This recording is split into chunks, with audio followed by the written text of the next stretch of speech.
بسم اللہ الرحمن الرحیم۔ السلام علیکم ورحمۃ اللہ وبرکاتہ۔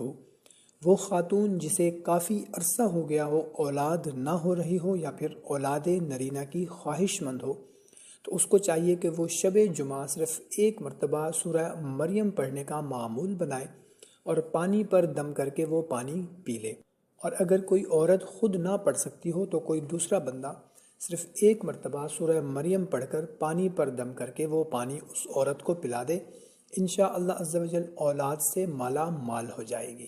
اور اگر کوئی مرد اولاد کا خواہش مند ہو یا اولاد نرینہ کا خواہش مند ہو تو اس کو چاہیے کہ وہ کثرت کے ساتھ استغفار پڑھے، کیونکہ اللہ تعالیٰ قرآن پاک میں فرماتا ہے فَقُلْتُ اسْتَغْفِرُوا رَبَّكُمْ إِنَّهُ كَانَ غَفَّارًا يُرْسِلِ السَّمَاءَ عَلَيْكُمْ مِدْرَارًا وَيُمْدِدْكُمْ بِأَمْوَالٍ وَبَنِينَ وَيَجْعَلْ لَكُمْ جَنَّاتٍ وَيَجْعَلْ لَكُمْ أَنْهَارًا۔ تو میں نے کہا اے لوگو، اپنے رب سے معافی مانگو، بے شک وہ بڑا معاف فرمانے والا ہے۔ وہ تم پر موسلا دھار بارش بھیجے گا اور مالوں اور بیٹوں سے تمہاری مدد کرے گا، اور تمہارے لیے باغات بنا دے گا اور تمہارے لیے نہریں بنائے گا۔